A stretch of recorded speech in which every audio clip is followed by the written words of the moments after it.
Hello garden friends, and welcome back to my swell garden. Today I'm making suet for my feathered friends. For this recipe you will need a pot with a little bit of boiling water. You'll need a bowl or whatever as a double boiler sort of thing. I just like to use this old bowl here. For the ingredients, 1 cup of lard, 1 cup of crunchy peanut butter, 2 cups of oats, preferably something less processed, but I just use instant oats, 2 cups of birdseed, 1 cup of cornmeal, and something to put your suet in. I really like this. I got 2 of these on Amazon. This is a half batch. I normally do twice this much, but they're so easy. You just pop in the freezer and you can just pop the suet blocks out really easy. It's just super handy. So anyway, I've got my boiling water. I'm going to start with putting my lard on. You want to cut it into small chunks so it'll melt fairly quickly because, you know, who's got time to stand and wait for water to boil, right?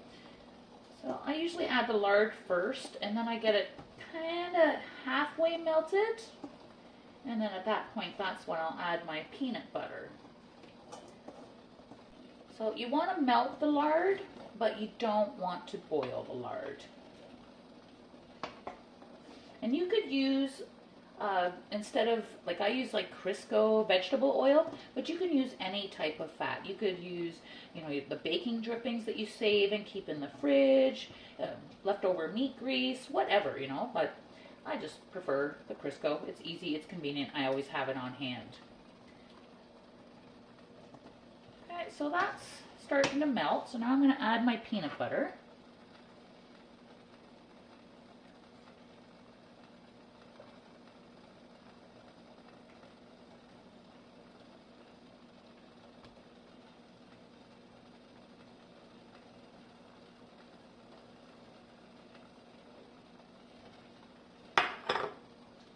Going to give that a mix.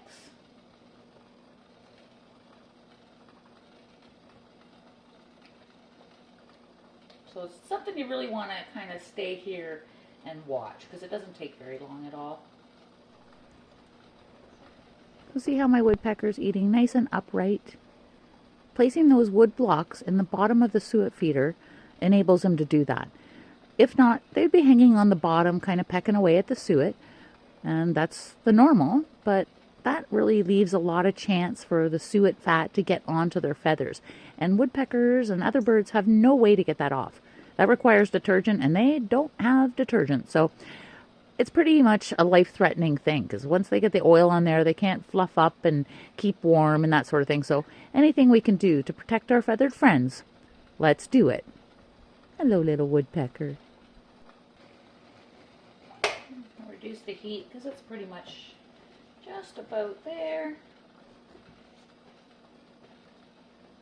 Okay, I'd say that's good. So as you can see, no more lumps of lard. Nice and well blended. I'm just going to move that over here.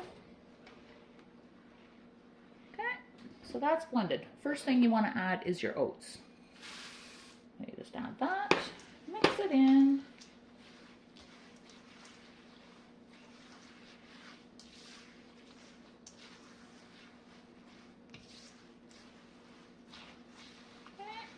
Next up is the birdseed. And you can use any birdseed, whatever you like, whatever your birds like, right? Get that well blended.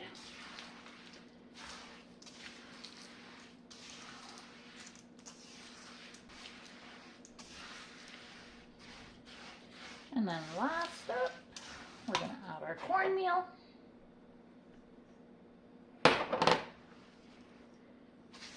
And again, we'll give it a good mix. So after the cornmeal, occasionally I'll add something if it, you know, it's berry season and I've got excess berries or raisins. You could certainly add something like that if you want to give them a little extra treat. Yeah, that's looking good.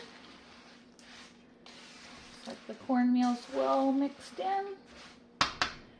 Okay, so now I'll just fill our little containers.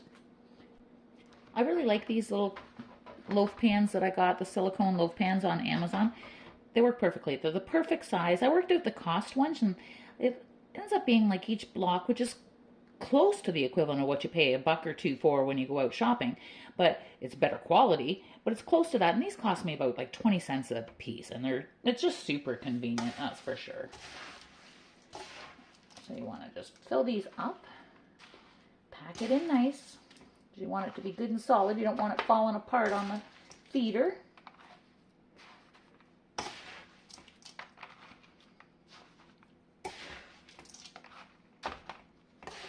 I put a cookie tray underneath. It just keeps it nice and stable until it's frozen in the freezer. But really, like, it takes an hour for it to set and we're good to go. It's like it was made for this. It's the perfect size. It's pretty much ready for the freezer, and that's where it stays. I just pull one out as needed. Okay, I'm just gonna get the excess here off my spoon. So all of your utensils, the bowl, anything that you used with the lard, you're going to want to tissue that off with some paper towel. You don't want that grease going down the drain. So just tissue it off, and then of course throw your paper towel into your compost, because that's future soil. Can never have too much compost. Okay, so that's good to go. So like I say, I'll leave the cookie tray on till it sets, and then I can remove that. Easy peasy. One for the birds. Thanks for watching, and we'll see you in the next one. Get growing.